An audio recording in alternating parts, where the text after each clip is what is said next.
অযোধ্যায় রাম মন্দিরে হঠাৎ অশ্বত্থামা আবির্ভূত হলে কি হয়েছিল, যার সম্পর্ক মহাভারত থেকে বলে কথিত আছে। কথিত আছে যে অশ্বত্থামাই মহাভারতের একমাত্র চরিত্র যিনি আজ পর্যন্ত জীবিত। আজও অনেক জায়গায় দাবি করা হয় অশ্বত্থামাকে জীবিত দেখেছে বলে, যাকে ভগবান শ্রীকৃষ্ণ অভিশাপ দিয়েছিলেন যে তিনি কলিযুগের শেষ পর্যন্ত এখানে সেখানে ঘুরে বেড়াবেন। কিন্তু এখন এমন এক অলৌকিক ঘটনা দেখা গেছে যেখানে অনেকেই দাবি করে যে তারা অযোধ্যার রাম মন্দিরে অশ্বত্থামাকে দেখেছেন। বন্ধুরা, এই সত্যটি জানলে আপনি অবাক হয়ে যাবেন, আপনার পায়ের নিচ থেকে মাটি সরে যাবে। ভিডিওটি শুরু করার আগে আপনি যদি সত্যিকারের রাম ভক্ত হন তাহলে ভিডিওতে এক লাইক দিন এবং কমেন্ট বক্সে লিখুন জয় শ্রীরাম। আমরা সকলেই জানি যে 22শে জানুয়ারি 2024 সালে অযোধ্যার রাম মন্দিরে উদ্বোধন অনুষ্ঠান হয়েছিল। দেশের অনেক সেলিব্রিটি এই অনুষ্ঠানে অংশগ্রহণ করেছিলেন। এই দিন গর্ব গিয়ে রামলালার মূর্তি স্থাপিত হয় মহা আয়োজন এবং মন্ত্রপাঠের মধ্যে। যুগ যুগ ধরে মানুষ এই দিনটির কথা মনে রাখবে। কিন্তু এই দিনগুলোতে এমন একটি বড় খবর বেরিয়ে আসে যা অলৌকিকের থেকে কম নয়। এই অলৌকিক ঘটনাটি দেখলে মনে হয় যেন স্বয়ং ভগবান শ্রীরাম গর্ব গিয়ে দৈহিকভাবে উপস্থিত আছেন। কি এমন অলৌকিক ঘটনা ঘটল তা জানতে অবশ্যই ভিডিওটি শেষ পর্যন্ত আমাদের সঙ্গেই থাকুন। অযোধ্যায় রাম মন্দিরে ভগবান শ্রীরামের মূর্তি তৈরি করা ভাস্করের নাম অরুণ যোগীরাজ। অরুণ যোগীরাজ 7 মাস পরিশ্রমের পর ভগবান শ্রীরামের মূর্তি তৈরি করেছেন। মানে অরুণ যোগীরাজ পুরো 7 মাস ভগবান শ্রীরামের মূর্তির কাছে ছিলেন। তবে প্রাণ প্রতিষ্ঠা হওয়ার পর এখন অরুণ যোগীরাজ নিজের হাতে তৈরি করা ভগবান শ্রীরামের মূর্তিকে চিনতে পারছেন না। অরুণ যোগীরাজ মনে করেন যে মূর্তির মধ্যে নিশ্চয়ই কিছু অলৌকিক ঘটনা ঘটেছে। গর্ভগৃহে প্রতিমা স্থাপনের সাথে সাথে প্রতিমার আবার পরিবর্তন আসে এবং এখন প্রতিমায় ভিন্ন কিছু দেখা যাচ্ছে। এই প্রতিমা ঔজ্জ্বল্য আগের চেয়ে অনেক বেড়েছে। যোগীরাজ বললেন তিনি নিজে এই অলৌকিক ঘটনা দেখে অবাক হয়েছেন। তারা বিশ্বাস করে যে এই অলৌকিক ঘটনাটি ঘটেছে শুধুমাত্র রামলালার কৃপায়। মর্যাদা পুরুষোত্তম ভগবান শ্রীরাম গর্ভগৃহে শারীরিকভাবে বিরাজমান। তাই বন্ধুরা নিচে কমেন্ট করুন আপনি কখন অযোধ্যায় যাচ্ছেন প্রভু রামলালাকে দেখার জন্য। কিন্তু সবচেয়ে বড় প্রশ্ন হলো অশ্বত্থামা কিভাবে রাম মন্দিরে হাজির হলেন। এটা জানার পর আপনিও চমকে যাবেন। 23শে জানুয়ারি 2024 থেকে রাম মন্দির সাধারণ ভক্তদের জন্য খুলে দেওয়া হয়েছে। লক্ষাধিক ভক্তের সমাগম হওয়াতে সৃষ্টি হয় আতঙ্কের পরিবেশ। কিন্তু ভগবান শ্রীরামের কৃপা এমন ছিল যে সমস্ত ভক্তরা রামলালাকে খুব ভালোভাবে দেখেছিলেন। প্রথম দিনে প্রায় 5 থেকে 7 লাখ ভক্ত রামলালাকে দর্শন করেন। কিন্তু 24শে জানুয়ারি এমন কিছু ঘটেছিল যা ইতিহাস কখনোই ভুলবে না। সৌরভ নামে একজন ভক্ত জানিয়েছেন যে তিনি খুব ভোরে রাম মন্দিরে পৌঁছেছিলেন যাতে তিনি যত তাড়াতাড়ি সম্ভব রামলালাকে দর্শন করতে পারেন। তাই তারা ক্রমাগত ভিড়ের মধ্যে এগিয়ে যাচ্ছিল। সৌরভ আরও বললেন ভক্তদের মন ব্যাপক উৎসাহিত ছিল, সবাই জয় শ্রীরাম স্লোগান দিচ্ছিল। কিন্তু তখন আমার চোখ পড়ল এক ঐশ্বরিক সাধকের ওপর, যার চেহারা ছিল খুবই অলৌকিক।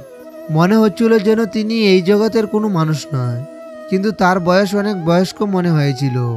দেখতে তিনি অনেকটাই লম্বা ছিলেন এবং তার মাথায় একটি ক্ষত চিহ্ন ছিল। তারপরও তার মনে প্রচণ্ড উৎসাহ ছিল।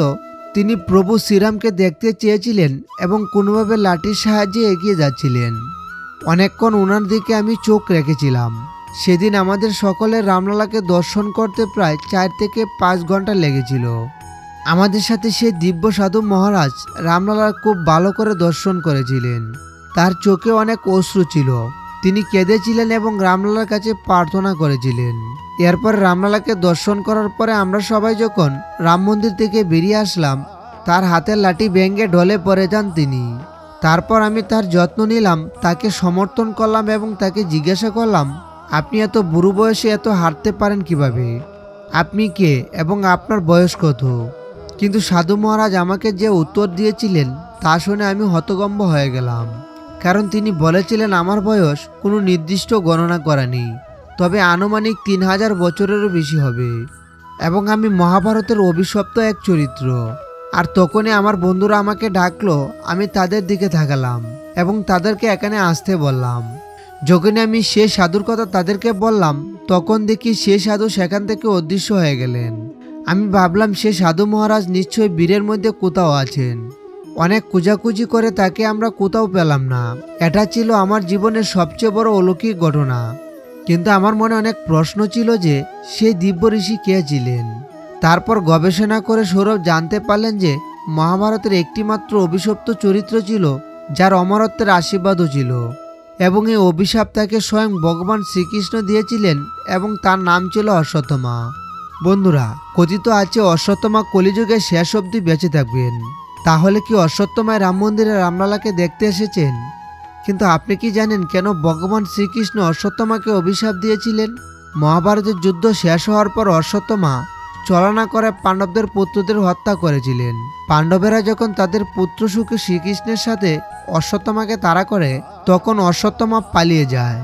অনেক খোঁজাখুঁজির পর তারা অশ্বত্থামাকে খুঁজে বের করে। তখন অশ্বত্থামা তাদের কাছ থেকে বাঁচার জন্য ব্রহ্মাস্ত্র প্রয়োগ করে। তখন অশ্বত্থামার কাছ থেকে বাঁচার জন্য অর্জুনও ব্রহ্মাস্ত্র প্রয়োগ করে। তারপর মহর্ষি বেদব্যাসের পরামর্শে অর্জুন তার ব্রহ্মাস্ত্র ফিরিয়ে নেন। তারপর অভিমন্যু স্ত্রী উত্তরার গর্ভের দিকে অস্ত্রের দিক পরিবর্তন করে এবং এই ব্রহ্মাস্ত্র উত্তরার গর্ভের সন্তানকে বধ করে। এই ঘটনা ক্ষুব্ধ হয়ে ভগবান শ্রীকৃষ্ণ তার সুদর্শন চক্র দ্বারা অশ্বত্থামার কপালের রত্নটি কেটে ফেলেন এবং তাকে কলিযুগের শেষ পর্যন্ত পৃথিবীতে বিচরণ করার অভিশাপ দেন। কারণ অশ্বত্থামার মৃত্যু নিয়ে খুব অহংকার ছিল। অশ্বত্থামা জানত যে সে জন্ম থেকেই অমরত্বর শক্তি নিয়ে জন্মগ্রহণ করেছে, সেই জন্য সে কখনোই মৃত্যুকে ভয় পেত না। এর জন্যই ভগবান শ্রীকৃষ্ণ তার কাছ থেকে মৃত্যুই কেড়ে নিয়েছিল। সেই থেকে আজ অবধি অশ্বত্থামা নিরন্তর পৃথিবীতে বিচরণ করছেন। বন্ধুরা, তার মানে সে সাধু মহারাজ নিশ্চয়ই অশ্বত্থামা হতে পারেন এবং তিনি রামলালার কাছে বিদ্ধ হয়ে এসেছেন তার পাপের জন্য ক্ষমা চাইতে। বন্ধুরা, প্রতিদিনই একের পর এক অলৌকিক ঘটনা দেখা যাচ্ছে অযোধ্যায় রাম মন্দিরে। একটি এমন এক খবর পাওয়া গেছে যে অযোধ্যায় প্রভু শ্রীরামের দৈব পাদুকা আবির্ভূত হয়েছিল, যে পাদুকা প্রভু শ্রীরাম ভরতকে প্রদান করেছিলেন। এখন প্রশ্ন হলো, সেই পাদুকা কিভাবে পৌঁছালো অযোধ্যা রাম মন্দিরে, আর কে বা এই পাদুকা নিয়ে এসেছেন অযোধ্যায় প্রভু শ্রীরামের জন্য? তা জানতে হলে অবশ্যই ধৈর্য সহকারে আর কিছু সময় আমাদের ভিডিওটি সঙ্গেই থাকুন। অযোধ্যায় রামলালার প্রাণ প্রতিষ্ঠার একদিন পর রাম মন্দিরের দরজা খোলার সাথে সাথেই সেখানে জড়ো হয়েছিল 5 লাখেরও বেশি ভক্ত। সকালে কয়েকবার জনতা ব্যারিকেড ভেঙে দেয়, যার ফলে পথদলিত হওয়ার মতো পরিস্থিতি হয়। কিন্তু প্রতিবারেই ক্যাম্পাসের আশেপাশে মোতায়েন করা 8,000 পুলিশ বাহিনী ভিড় নিয়ন্ত্রণ করেন। অভিষেক অনুষ্ঠানের আগে 15 লাখেরও বেশি ভক্ত অযোধ্যায় পৌঁছেছিলেন এবং ধর্মশালায় অবস্থান করেছিলেন। আবার কেউ কেউ খোলা আকাশের নিচে রাত কাটিয়েছেন। তাদের লক্ষ্য ছিল রামলালার প্রাণ প্রতিষ্ঠার পর প্রথম সকালে মন্দিরের দরজা খোলার সাথে সাথেই মন্দিরে প্রবেশ করা।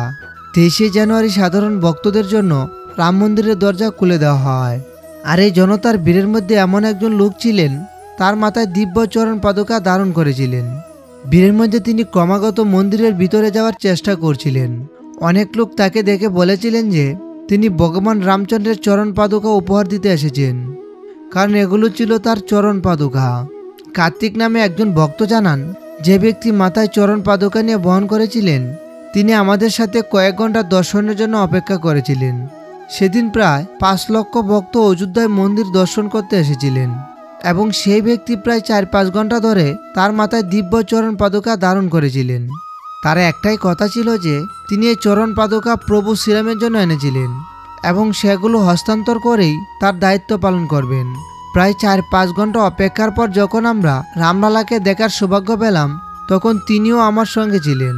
তিনি প্রভু শ্রীরামের গর্ভগৃহের সামনে চরণ পাদুকা স্থাপন করেন। আমি তাকে নাম জিজ্ঞাসা করার চেষ্টা করলাম। সে বলল সে এখান থেকে 14 কিলোমিটার দূরে ভরতকুণ্ড থেকে এসেছিল এবং হঠাৎ সে অদৃশ্য হয়ে গেল। চোখের সামনে অলৌকিক ঘটনা দেখে কার্তিকও হুঁশ হারিয়ে পেলেন এবং সঙ্গে সঙ্গে সেখান থেকে 14 কিলোমিটার দূরে অবস্থিত ভরতকুণ্ডের উদ্দেশ্যে রওনা হন। ভিডিওতে আমরা আপনাকে বলবো সে বিরল ব্যক্তি কে ছিলেন এবং কার্তিক কিভাবে ভরতকুণ্ডে তার সাথে আবার দেখা করেছিলেন। তবে তার আগে চলুন জেনে নেওয়া যাক ভরতকুণ্ডের অস্তিত্ব। একদিকে পবিত্র নগরী অযোধ্যায় তৈরি হচ্ছে বিশাল মন্দির, অন্যদিকে রাজা রামের ছোট ভাই ভরতের পবিত্র স্থান নন্দীগ্রামের ভরতকুণ্ড নিয়ে চলছে তুমুল আলোচনা। ত্রেতা যুগে যখন ভগবান শ্রীরামের রাজ্যাভিষেক হয়েছিল, তখন এই ভরতকুণ্ডে সমস্ত তীর্থের জল ঢেলে দেওয়া হয়েছিল এবং ওই স্থানে তপস্যা করার সময় ভরত ভগবান শ্রীরামের জন্য অপেক্ষা করেছিলেন। ভরত তার ভাই রামের জন্য 14 বছর তপস্যা করেছিলেন। বিশ্বাস করা হয় যে ভরত ভেবেছিলেন যে তার ভ্রাতা শ্রীরাম বনবাসে থাকবেন, মাটিতে হাঁটবেন এবং সেখানে ঘুমাবেন, তখন ভরত কিভাবে রাজার মতো জীবনযাপন করবেন। এভাবে তিনি মাটির প্রায় 8 ধাপ নিচে একটি গুহা তৈরি করেন। এখানে তিনি 14 বছর ধ্যান করেন।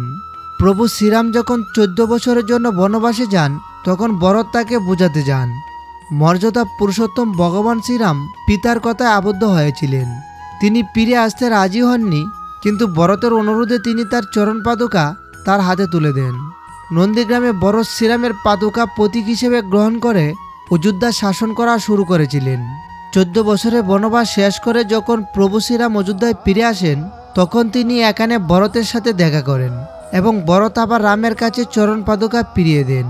বন্ধুরা, এখন যেহেতু পুনরায় ভগবান শ্রীরাম অযোধ্যায় ফিরে এসেছেন, এটা সম্ভব যে ভরত আবার অযোধ্যায় আসতে পারে তাকে চরণ পাদুকা ফিরিয়ে দেওয়ার জন্য।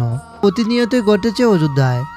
আজ যখন বিশাল রাম মন্দির নির্মিত হয়েছে, এটি হাজার হাজার কর সেবকদের আত্মত্যাগের প্রতীক। বন্ধুরা, আপনারা কখন অযোধ্যায় যাচ্ছেন তা নিচে আমাদের কমেন্ট বক্সে জানিয়ে দিন। এবং আপনার যদি ভিডিওটি ভালো লেগে থাকে তাহলে ভিডিওটি একটি লাইক দিন। আর এরকম সত্য ঘটনা প্রতিদিন দেখতে আমাদের চ্যানেলটি সাবস্ক্রাইব করে পাশে বেল আইকনটি বাজিয়ে দিন।